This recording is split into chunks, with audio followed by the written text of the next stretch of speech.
Hello and thank you for joining us on the first edition of Journalist Hangout. This week, I'm Ayodele Osubakun. Today on the program, 2.37 million voters, 25,813 adhoc staff for Kogi, Bayelsa governorship elections. Families of 3 policemen killed in TARABA demand justice as victims get burial.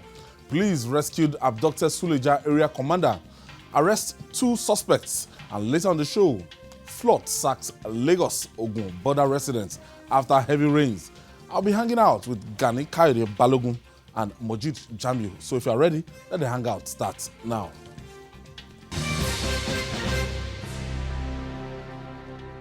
Thank you for joining us. Nigeria is gearing up for the governorship election in 2 states, Kogi and Bayelsa, on the 16th of November. As it is, the stage appears to be set and the permutations can begin according to the Independent National Electoral Commission, INEC.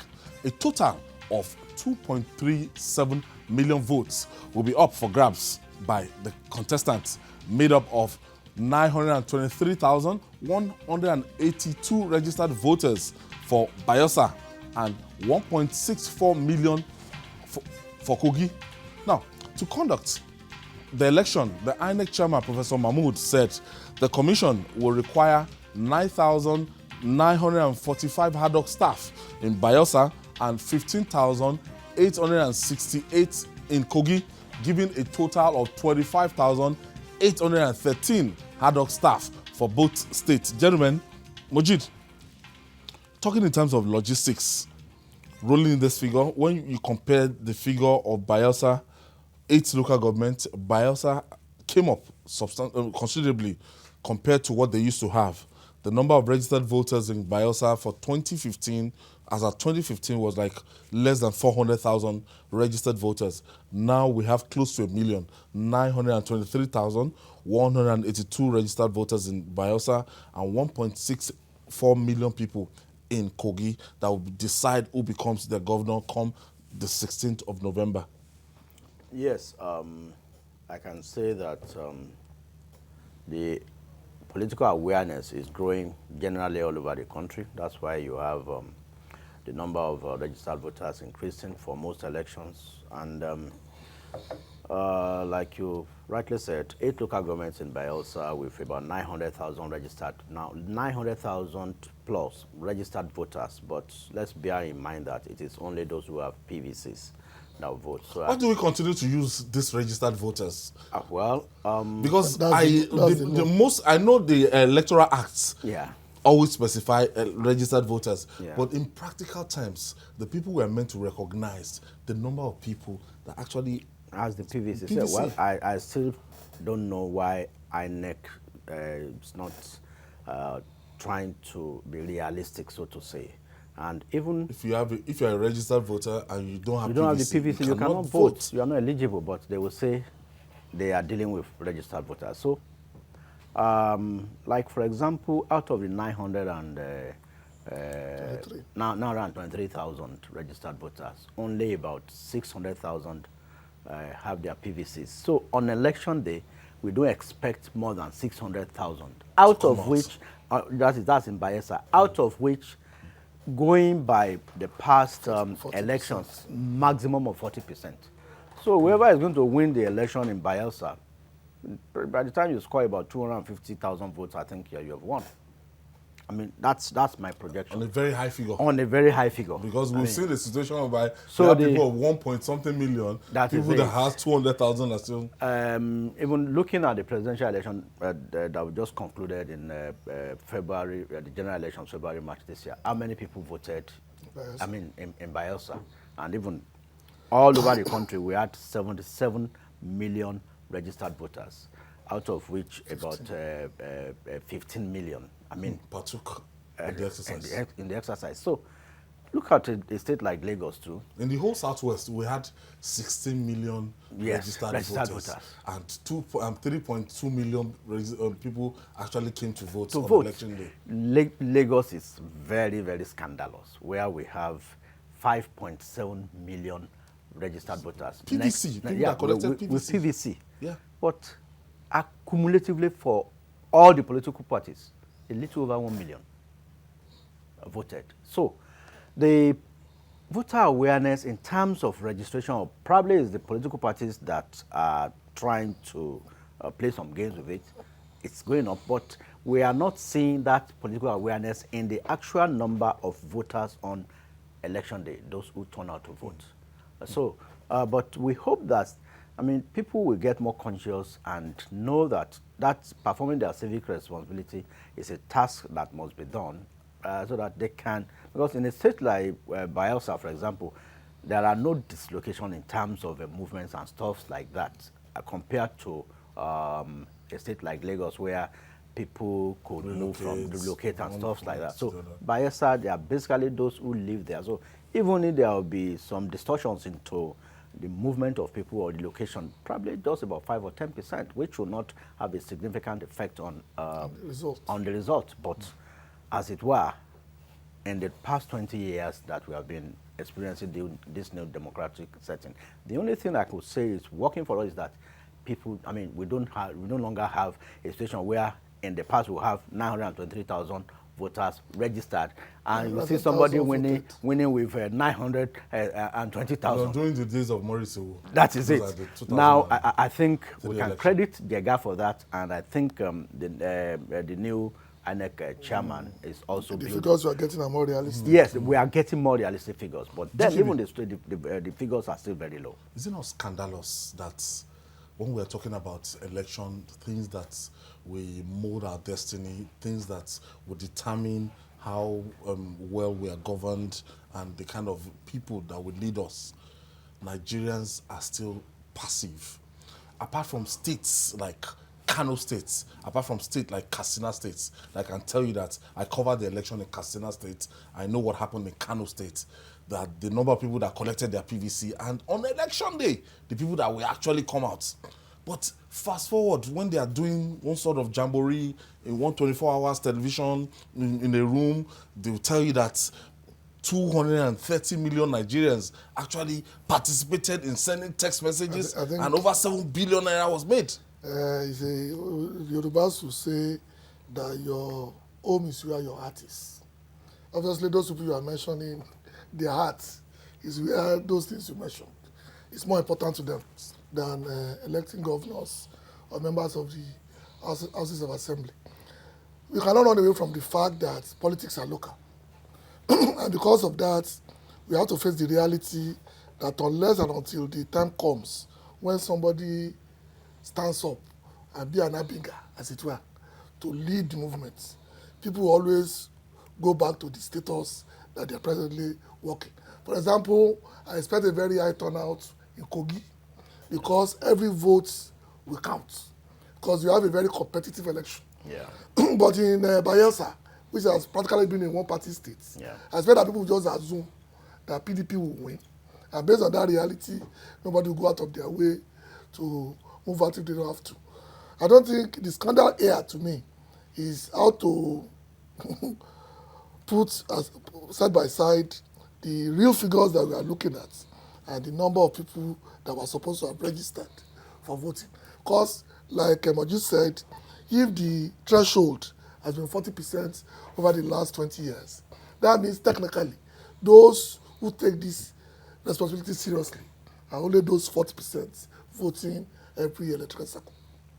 What are those things that affect in terms of turnout of voters in Nigeria? Why do you think people are nonchalant, despite the fact that if I vote a man that is a wrong person there, it will affect me in the next 4 years? I move over town, I want infrastructure, I want good roads, I want things. But why do you think people are still passive? And on election day, no matter how, when you see the campaign rallies, you see a lot of people coming out, but that election day. You see, a number of factors. I'll start from the campaign rally, for example. Discover that if APC holds a campaign rally today in Bayelsa, and PDP holds its own the following day, 40 or 50% of the same set of people, I mean, will be mobilized. Jobbers, yes, will be mobilized. They call it mobilization. Will be at both parties. So you see massive crowd attending an APC rally in Bayelsa. Not loyalists. Not loyalists. And the same crowd attending the rally by the PDP. Now, factors affecting the low quality, responsible for the low turnout. You see, people get disenchanted. I don't care what happens after a 4-year cycle. I don't see these guys again. So it's let them decide whatever they want to decide. After all, they have made up their minds who they want to put there. So that's a factor. Then another factor is the fact that the elites, I'll blame some of us, elites, we don't go out on election days. We prefer to sit down in our cozy offices and homes. Some people choose that day to even play football and do some other things or to play football. Yes. And this happened once in 4 years. Yes. And you've been informed before.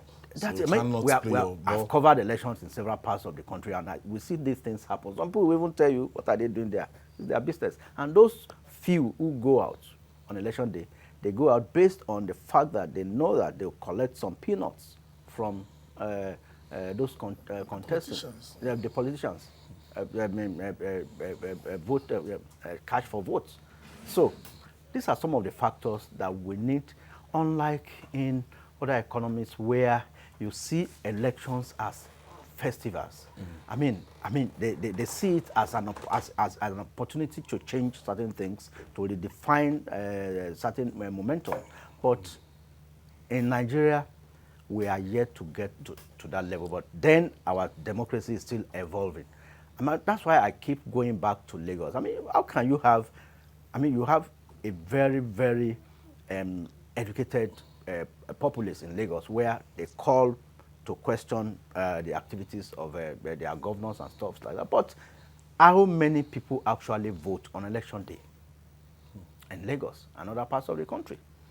So it's a very, very serious problem. I think we need more enlightenment, but then I think it's also a function of the level of poverty. Some people have resigned to fate. What am I going to benefit? After all, will it give me jobs? Will it give me money? Whoever they want. The previous administration has not affected me. That is it, positively. In any way. That's the locus. Yeah, so that is a critical factor. And we end up getting the minority electing those who will rule the larger part of the populace. So I don't see any difference. Like GKB said, Bayelsa is like a note context. PDP will most likely win. It's like a one-party state. Kogi is where we are going to have, a 50-50% chance. It's going to be like a war zone. It's going to be hot. Especially, coupled with the crisis in the APC where they just, a new deputy governor was sworn in today. The other one was impeached at the weekend. So it's going to be a test of will. Dino want to come and show that, yes, I'm still very much in charge, despite the fact that he has lost. Not forgetting that the senatorial election will come after the governorship. Okay. Yeah, because it's 90 days. INEC is just to give a date. Okay. Because It'll be earlier than next year. Yeah, it's 90 days. INEC has 90 days to fix a date. But Okay. I want to believe that INEC will conclude this governorship election, which is just 25 days let me away. quickly click this call. My first caller, ADENIYI, is calling us from Lagos. Thank you for joining us, Neyi. Yeah, Ayo, good evening. Good evening, Neyi. Yeah, please, I want to contribute to your discussion about the election and voter turnout. Okay, please go ahead. Yeah, I believe one of the reasons why voters are not turning out for the election is probably because most of our politicians are taking the voters, the masses for right. Can you just imagine when people put their lives online, try to vote for the politician, at the end of the day, once they are into the office, they will forget about the masses and take care of their immediate family and their friends. Those that voted for them, they will neglect them. Just go out, move on the street of Nigeria. Look at, there's no dividend of democracy. People are not enjoying. They are not seeing what they voted for. I believe that's one of the reasons why people are not turning out. People are losing hope in the system. If the high time our politicians do the right thing, Then you're saying people are losing hope in the system. And That is instructive. They are. And it's a tragedy that we have to correct. That's why the National Orientation Agency, whoever is heading it. Does that agency still exist? I think so, under the law anyway. Because Nigerians, it's as if the agency is in comatose. Nigerians have lost faith in the leadership of Nigeria at every level. And when you go in public transports, they will tell you that things are that bad. And most of the time it's because people are not explaining the fundamentals that will lead to these things happening. And then most of the time when they start up structures, it does not get down to the common man that voted for this. So the point is making is quite germane, because you have to understand that there are people that will not see their councillor or their chairman or their House of Rep member for the next 4 years. It's so ridiculous that we don't even seem to have I elected know people council they chairmen. don't know them. Let me talk about this Lagos particularly. This is a Kosisheri local government. I don't know the work of the local government chairman. Well, I don't know. That is the more reason. As in, that is the more reason the electorate should be more conscious. Ask questions. And ask questions. Everywhere, An election cycle is an opportunity to change. It's a referendum. Yeah, it's like a referendum. On the activities of the past 4 years. So, it's rather than challenge people to go there and elect another set of people, they rather sit down look like the they will allow yes, charlatans to take over the process. That is it. You discover that it's motor park touts, drivers and conductors that vote more in Lagos. Yeah. All right. The remains of some of the 3 policemen and civilians killed by soldiers at the checkpoint along Ibi Jalingo Road in Taraba State have been buried. But the ghosts of the matter is far from being laid to rest. Families of the 3 slain policemen killed are demanding for justice. The families called on the federal government to ensure that the killers of the policemen are brought to book. They also urge government to assist the wives and children of this policeman left behind. Yeah. But should we even be calling on government to do that? I think we should remind Nigerians. They died in the active service. What happened? I mean, it was an unfortunate incident. We had this notorious kidnapper, Amisu, who was arrested by this special IG special squad. I mean, led by these 3 policemen on their way from IRT members. Yeah, IRT members on their way from Jigawa to Abuja. They were ambushed allegedly by soldiers and killed, and the kidnapper escaped. So now, I mean, there was a panel set up by the military. Yeah, we've not really had much from that. I mean, they said they have passed reports. They have sent a report, but these are things that we don't need a serious talk back to know what to do. I mean, so that it can serve as a deterrent to others. Now, we don't need to wait till the families will be calling. They had a press conference in Abuja at the weekend, calling on the federal government, on the president, to act on this matter. I mean, 2 of the slain policemen were from Jigawa, and the other, I think Monday Diali from Edo State, lost their lives in very, very sad circumstances where soldiers allegedly killed these gallant officers to free a kidnapped suspect. So I don't know the kind of example we are trying to set by not taking action. I mean, their families are suffering. I mean, it's not as if these guys were killed by armed robbers, or, I mean, they died during an exchange of fire or something like that. I mean, they had successfully, I mean, arrested that notorious kidnapper who has been, I mean, torturing people, causing a lot of menace on that Abuja Kaduna expressway for a long time. So I expect that we don't even need to wait for the families to be calling for justice before the law will take its course on those soldiers, and I mean, a robust compensation arrangement should be made for the families they have left behind. There's always this attempt to sweep things under the carpet in this part of the world, especially things of something like this magnitude.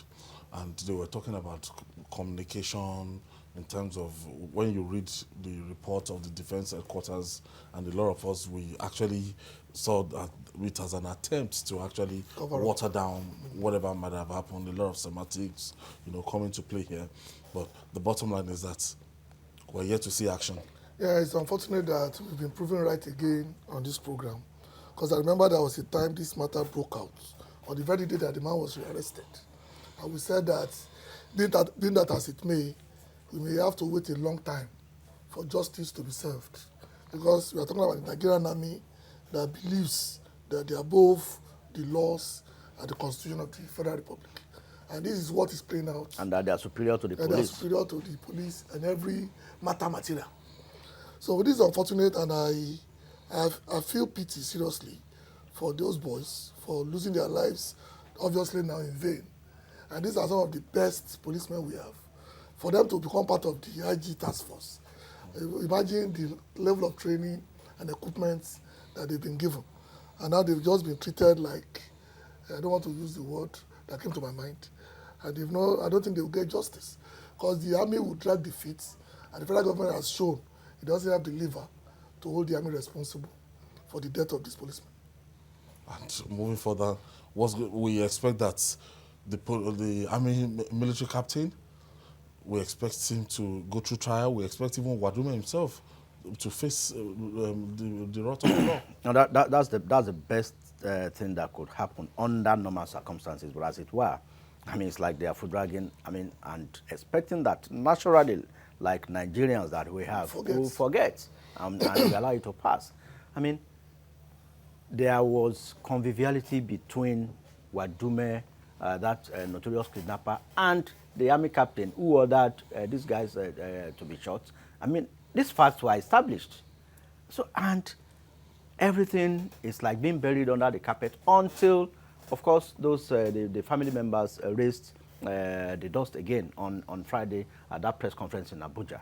I mean, must we always wait for reminders for justice to be served, or for us to do the right thing in this country? It is a very sad development. And I want to, I think the IG of police should take this take this matter up at their Security Council meeting, because there's a meeting where the IG of police, the service chiefs, meet with the president. I mean, this kind of act could be a disincentive to other officers of the police who want to do their job. I mean, we're all praising Abba Kyari, that a fantastic young police officer who helped to arrest a notorious Lagos kidnapper Evans. I mean, it could have been him. And like GKB said, a lot of resources is put into the training of this personnel. I mean, to get replacement, I mean, it's apart from the replacement, we're also talking about the kind of the state of morale of the Nigerian police, thinking of things like this, and also the families they must have left, the bereaved family they left behind. So I think government should take action on this kind of matter and positively compensate the families they have left behind. GKB, I'm not too impressed with the treatment given to men that lay down their life on the service for the fatherland, and the incentive for maybe soldiers that die in battle, and even policemen. And from what we have seen, I don't think anything is going to change soon. No, it's not. There was a time there was hue and cry for them to have what they call health insurance and life insurance, so that when they fall in the line of duty, the insurance companies can come together and pay them compensation. And then you and I know that in some other countries, those who fall in battle, their burial will be so much... It's like a state burial. You understand? That those young boys and girls watch we feel proud that if I should lay down my life for my country, in gold somewhere. But we are treating them like the dregs of the earth, and that nothing will get done in their name. And it's going to get worse, because it shows that the IG, either as an institution or an office, have been doing a lot underneath to get this matter resolved. Because for the family to come out at a press conference, that means they've reached the highest level of where they can complain, and they've met a brick wall. That's it. That's why they have to come back and start now asking Nigerians to please come and intervene in a matter that is supposed to be the job of the internal ministry, whoever is overseeing the police, whoever is overseeing the army, and in such a manner that will show that it is a good thing to work for your country and to die for the flag. But in Nigeria, we are telling them the exact opposite. Samuel is calling us from Kaduna State. Thank you for joining us, Samuel. Good afternoon, Ayo and the panelists there. Good afternoon. Thank you so much for your job well done. Thank you. I want to comment especially on the issue of the 3 policemen being killed in Taraba between Ibi to Jalingo. It's very unfortunate for the government to take this long in acting on this very particular issue. Is it the way that the government wants many of the Nigerians to lay down their life in protecting this country, or in making sure that the society of the whole Nigeria is free from criminals? It's very unfortunate that these people were killed by the army, and the evidence was very clear there. You don't need a sweet seller to tell you what transpired. The man in question was later arrested by the police themselves in Kano, where he went hidden. And he revealed openly on your television here, which I have been following for several occasions. He made it clear on engagement between him and the military. What does it take the government so long? I mean, the panel set by the federal government so long to come out with the report. Coming out with the report now, they're trying to play this very particular thing down. For government not taking action quickly on this issue is setting up this very particular organization against each other. That is the truth of it. Thank you, Samuel. Please try to make sure that the government. Thank you for your contribution, Samuel. I think in terms of welfare. No, we all know what happened the day the former president went to Police College Ikeja and saw the condition of which the police trainees were being treated. And I'm sure some of us have been to the barracks. I know the quality of life that policemen are going through. And I have some very senior police officers as friends. And I know that things they are going through, they try to keep us safe. On top of that, you now have this, where the people they are trying to protect, an arm of the government will come, shoot them down like dogs, and nothing will happen. That, to me, is the greatest tragedy. Because it's one thing to lose your life because of duty. It's another thing for somebody to cheat you like this and then let you know that nothing will happen. And that's why the family had to go public when they've run out to a brick wall. All right, still to come. Please rescue abducted SULEJA area commander. Arrest 2 suspects in connection with the incident. Stay with us. We'll be right back. Welcome back. It's still Journalist Hangouts, and that gunmen now abduct high-ranking police officers shows how precarious the security situation in Nigeria has become. An Assistant Commissioner of Police, Musa Rabo, who was the area commander of SULEJA, was abducted along Bari Jos Road on Sunday, with his kidnappers having the audacity to ask for a whopping 15 million naira ransom for his release. Rabo has, however, been rescued unhurt by a combined team of police operatives from Abuja, Kaduna, and Niger Police Command. Spokesman to the police, Frank Uba, said 2 male suspects were arrested in connection with the incident and that investigation is ongoing. MJ, I don't know, there's fire in the mountain. Well, if these people will have the infantry of kidnapping an assistant commissioner of police, ASP. And the audacity to ask for ransom. Well, to ask for ransom for... according to that fine gentleman, Frank Mba, he said the man was rescued unhurt. Without paying ransom? Well, I don't want to go into details about that. But Frank should tell that to the Marines. I think we should put it on record that we should not deceive ourselves. Kidnapping is yet to really been put out. We have some respite now in the southwest, probably because of the rains. I hope so, but I want to believe it's Operation Amotekun.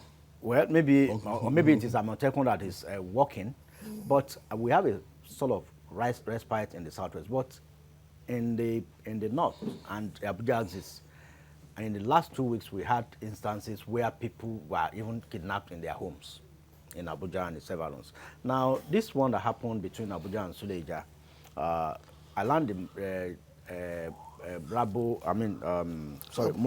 Musa Rabo was traveling in his private car, in Mufti. But which means that according to Frankenberg, said he was not a kidnap target as a police officer. They just took him as a random, so just a random thing. A random thing. But that goes to show that we still need more, collective effort to put out this menace of kidnapping. Just today, again, the same Frankenberg paraded several people, suspects, kidnappers, armed robbers. I mean, they even recovered about 10.1 million. But about the issue of ransom, I don't want to say Frankenberg is not telling us the truth, because those kidnappers, maybe one or two things could have happened anyway. Maybe they felt, having known that, because they also monitor the news, having known that he's a police officer, they have a big fish. They could think it's a big fish. They first asked for 50 million. Then the flip side could be that they released him after taking those peanuts, thinking that they could be smoked out easily. Because they said along the area where he was kidnapped, they saw his ID card and some other personal effects around that place, and his car was abandoned. So they were able to localize their search to a particular area, and that yielded results, according to the police, that no ransom was paid. But I don't want to believe that ransom was not paid in the rescue exercise that led to his freedom. I think this will be the second police officer that will be kidnapped in the space of the last 3 weeks. Yeah. So basically, the police officers are not even immune to the menace of kidnappers. Yeah. We have a serious security challenge in this country, and it's going to get worse, because just like Moji said, people have not been seeing people suffer consequences for these actions. We only parade them when they are arrested. We've not heard of anyone being sentenced to death based on some laws in some states. Evans is even claiming that his human rights is being trampled upon. I mean, we are going to almost 2 years now, and we have not really made progress. So if people are not being punished for these heinous crimes, I mean, we have several other cases. I mean, except those who killed I think somebody in Akure the other time, and those who attempted to kidnap Chief Falai, they were given some light sentences. I mean, somebody like Evans, now we need to speed up. I mean, we have the facts, and he even made conventional statements. And until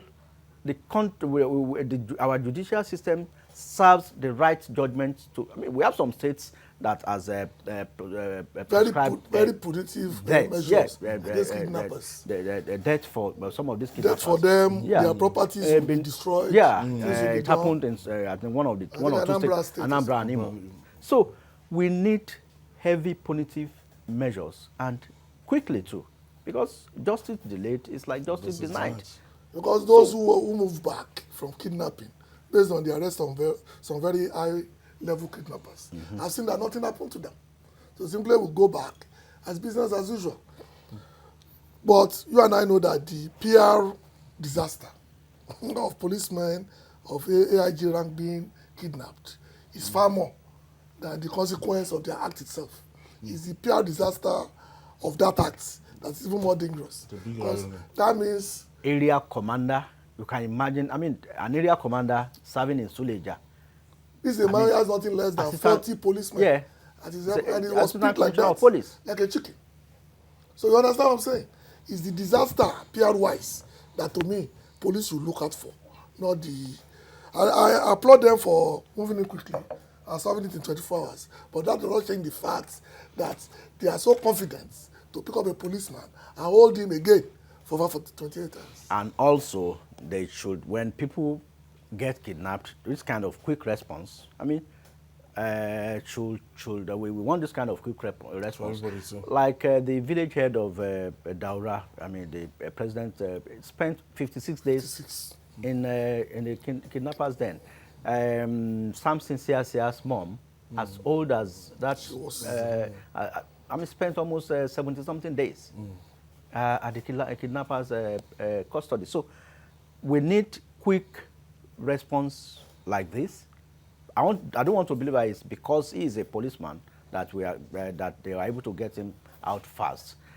I mean, we need to improve on our intelligence gathering and our response rate to some of these heinous crimes, so that it could serve as a deterrent to others and also discourage those who perpetrate this kind of act. GKB, it seems that industry is booming. We have less armed robbery now, even on our highways and everything. Now it's the kidnapping industry. What do you think is responsible for this growing? It's a low-risk crime now. It's a low-risk crime. Armed robbery, you can still be shot.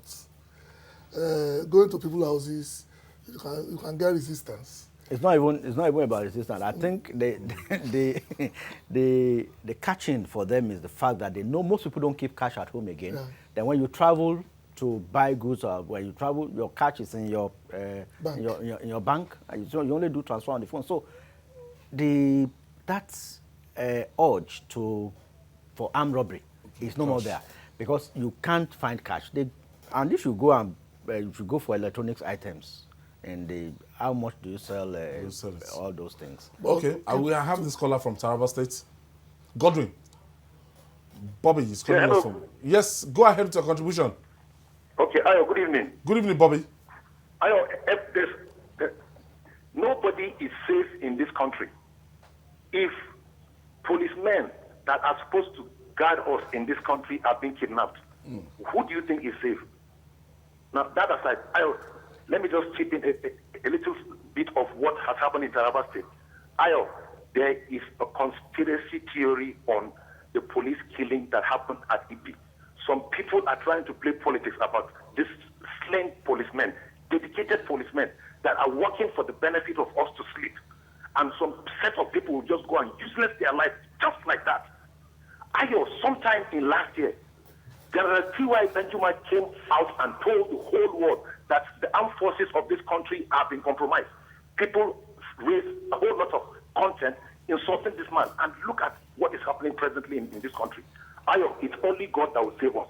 And it's apart from God, we need to dedicate ourselves into him, his holy hands, or else something terrible is ahead of us. May God save us and bless you all at TVC. Thank you so much, sir. Thank you. Thank you, Bobby, for your contribution. We pray nothing terrible will happen, and let's keep praying. It's a praying nation. It's not by prayer. It's a praying nation. Let's keep praying. If you're a Muslim, let's keep praying. If you're a Christian, and if you are a traditional religious person, let's just do one thing. But bottom line is that, MJ, how do we depopulate this industry? It's growing. Our youths that are unemployed, people that want fast money, you find them, and it's like a kind of in thing. Even militants that they used to be in the creeks, even bandits that came in from outside the shores. A whole lot of things. We have a restive and youthful population, and most of them are not interested in jobs that will pay them 30,000 minimum wage, and everybody wants quick money. They want to be spraying dollars and going to clubs to spend millions of naira. To buy a drink for 250,000. To buy a drink for 250. They want to have birthday parties and stuff like that. On the sea. They want to ride cars immediately they graduate. So all this add together to, now they see, you see FCC going after Yahoo, and Yahoo Plus boys, so to say, quote and unquote. Nobody wants to go to the farm where you will plant and wait for 30 days or no, for 3 months for your maize to get fertilized and ready for harvest, or to wait for 1 year for yam to be harvested, or cocoa or other cash crops that will take about 2 years. Before you start using, before you go for harvesting. Now, we have several countries in this world where agric is growing and a lot of their youthful population are going into agriculture, but there is a rural-urban migration in Nigeria. Everybody wants to come to Lagos. Everybody wants to come to the urban centers.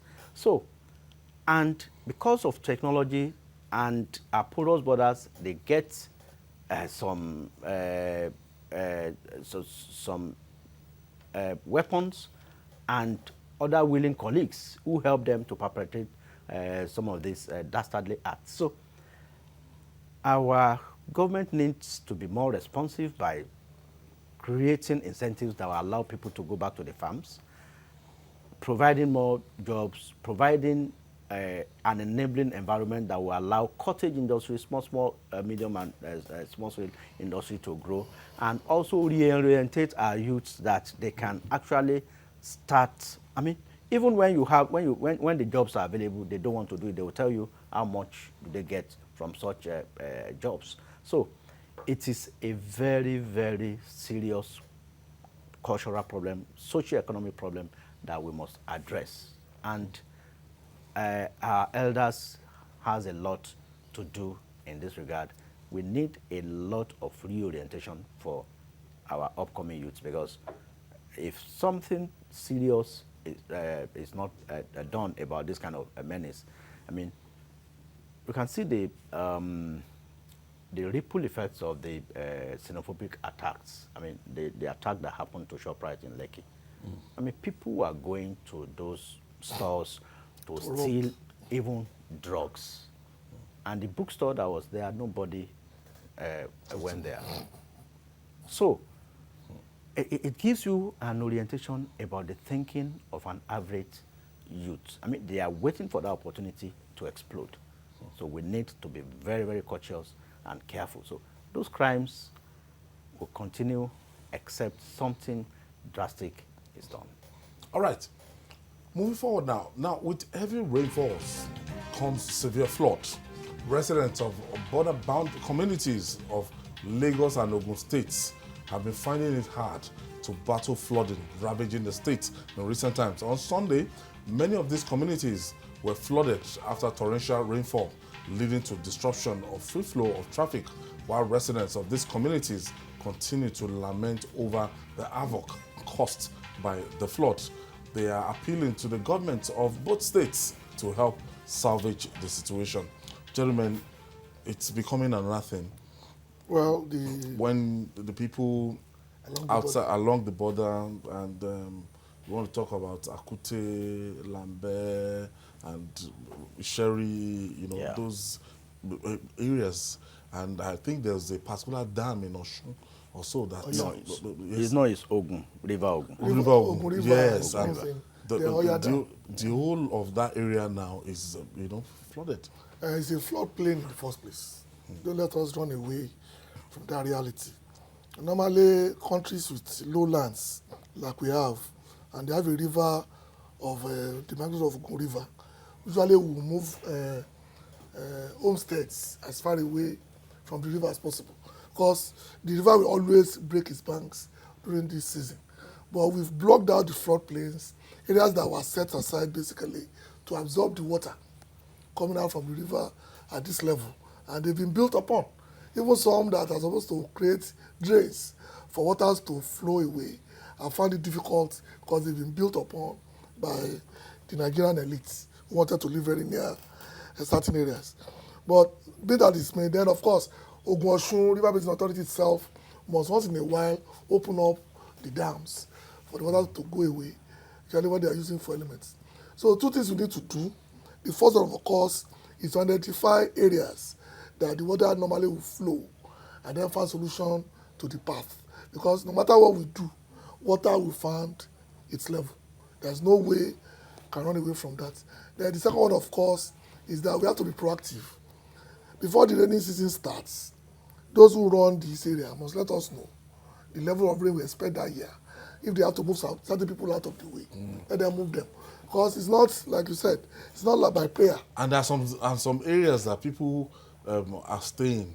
They're not even, meant, That's what I said. Residents. They are floodplains. Most of Olowora, that's the name even tells you. The name tells you this is an era. An era is basically a floodplain that is very soft. Yeah. And you don't have to build on it. That's why they said only a rich man can build in the swamp. Hence they call it Olowora. Yeah. So you understand what I'm saying? Even the name connotes that you know what you are buying into. So that place is not meant to be residential. I know friends who live in that area whose foundation is about 10 feet. Yeah. So that's the limit they can go. Even with that, some of them still complain there's still water in their houses. Because you are blocking the floodplains. Nowhere in the world are people allowed to block floodplains. Water will find its level. Normally, in a country that is serious, the area should be will be rice paddocks. Swamp That's why they should plant rice as far as the eyes can see, because it's seasonal, and you can plant maize, things that will come up in 3 months. But it's been built up now, so we are the cause of our own challenge, as it were. Look at this picture. Obviously, the drains are not working because the water has nowhere to go, and based on that reality, there's nothing they can do. I don't blame nature. Nature will find its level. But it's only our people that must obey the law. MJ, we've never had it this bad in terms of, And we have, as in this year is exceptional in terms of downpour, and this has even rendered the government of both Lagos and Ogun State almost ineffective, as in they are grappling with the rains and the roads. Yes, and the roads, and if this season is not over, they can start throwing drainages, they can start fixing roads effectively. Yeah, I'll speak about two things. Now, the Department of Meteorological Services actually predicted that there will be unprecedented rains this year, and that the usual August break might not happen this year, and that has come to pass.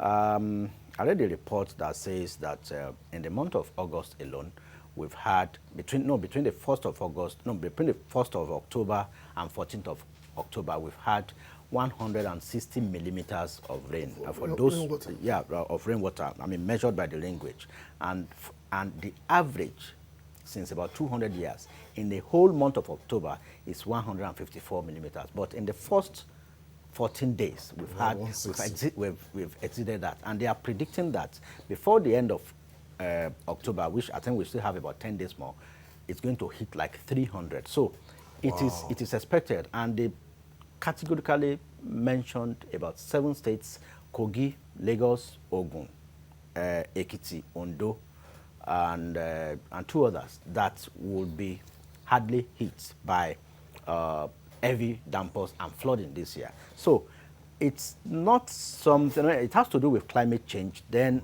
it's something that we can do little or nothing about, apart from the fact that, as I mentioned, the Ogun River that actually caused the floods in the Arepo, the long bridge, the border area, the long bridge, Magboro, and some other Isheri North. Those places, I mean, the roads, even if you build your house with piling, with raised German floor, I mean, you might be holed up. I mean, it will be difficult for you to pass to get to your house, because the level of flood in those areas.